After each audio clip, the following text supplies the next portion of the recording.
Ash has been used in gardens and orchards for generations. Our elders used to say, "Don't throw away ash, it's gold for the soil," and indeed, it can be gold.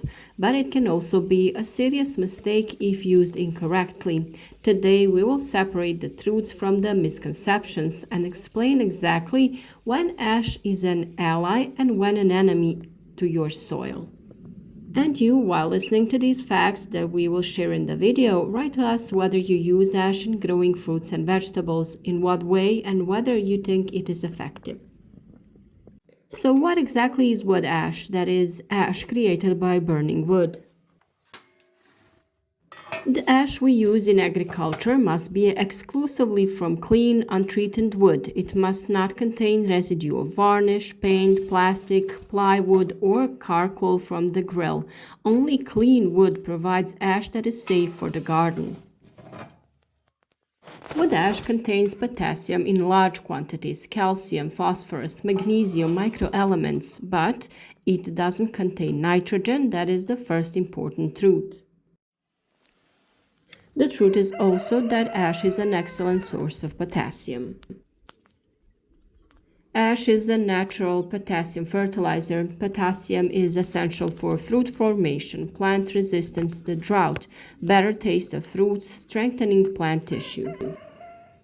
That is why ash is especially useful for tomatoes, peppers, cucumbers, zucchini, potatoes, fruit trees before flowering and after fruit set. How do we use it? In the garden, 50 to 100 grams of ash can be added per square meter, evenly distributed and gently incorporated into the surface layer of the soil. In an orchard, 1 to 2 kilograms per adult tree, but distributed in the root zone, never along the trunk itself. The first myth is that ash is a universal fertilizer. It is not. Ash doesn't contain nitrogen. If you use only ash, the plants will have beautiful flowers but poor leaf growth.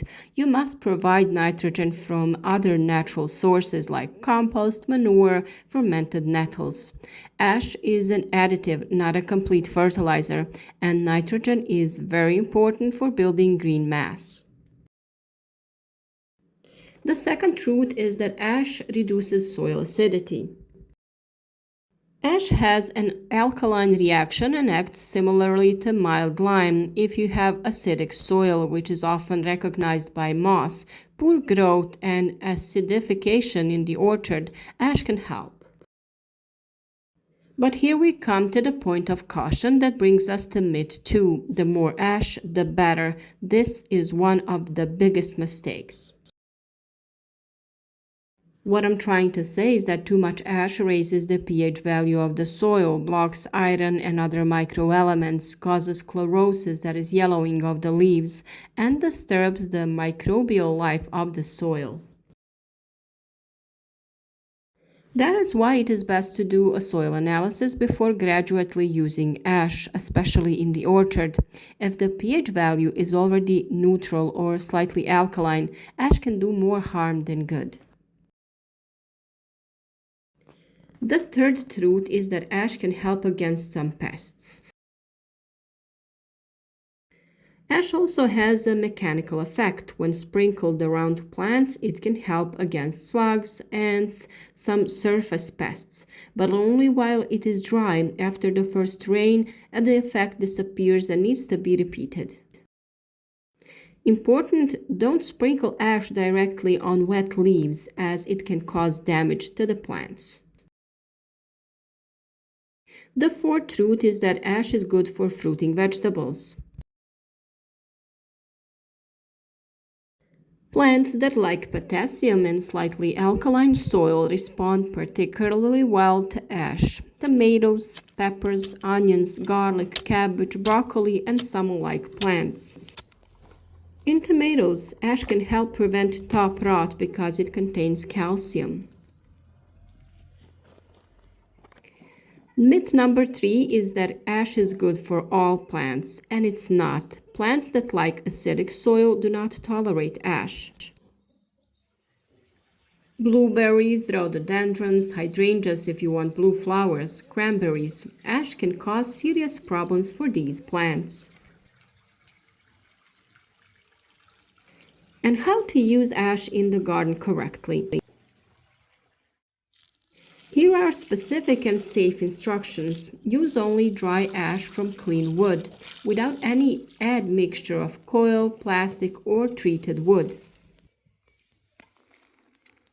And don't overdo it. Maximum 100 to 150 grams per square meter per year in a vegetable garden, and in an orchard 1 to 2 kilograms per tree once a year. It is important to apply it to the soil, lightly apply to the surface layer of the soil. Don't leave it just on the surface, but mix it. And don't use it directly on young seedlings. It can burn the roots if the concentration is too high. Using ash in the orchard has some special rules. In an orchard, ash is useful before flowering, after harvesting, in the fall as preparation for the next season. But you have to be careful, never pour it next to the trunk itself. Spread it in a circle where the active root is located, usually the projection of the crown of the tree. If you notice moss between the rows in your orchard, this may be a sign of acidic soil.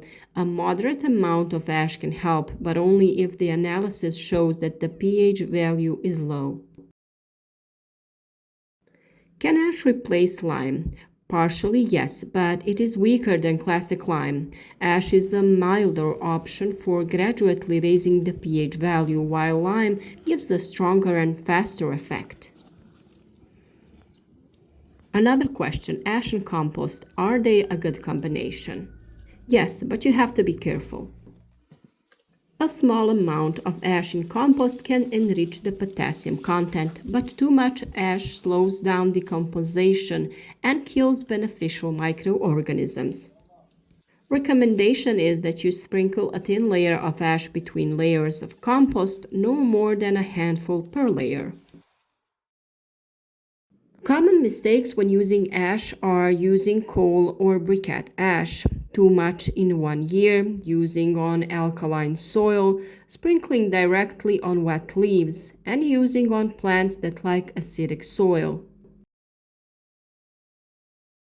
And we have to tell the best time to apply it. It's early fall, late winter before soil preparation, or before planting fruiting vegetables. It's not recommended during heavy rain because it washes away easily. So we can conclude that ash is powerful but requires knowledge.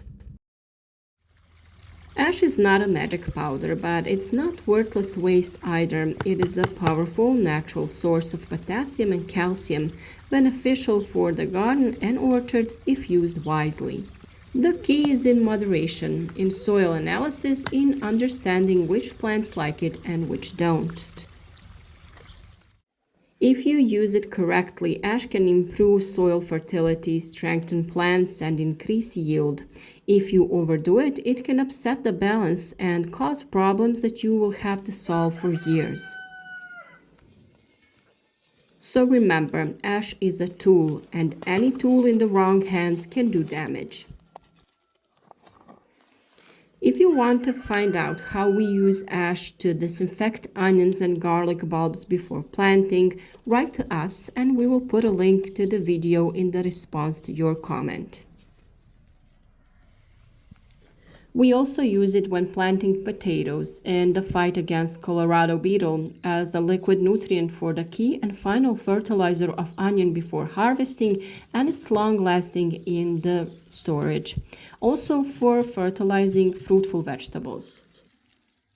All these topics have special video advice, so we can help you with that too if you are interested. Natural methods are our specialty, and we put a lot of effort into bringing them closer to you so that you can use them in growing your own fruit and vegetables. We really hope that all doubts related to use of ash are now clearer and that you will support our work with a like and share the video with your friends on social networks. Write to us in the comments your experiences and possible questions you have about the use of ash, or questions in general about growing fruits and vegetables in an environmentally healthy way.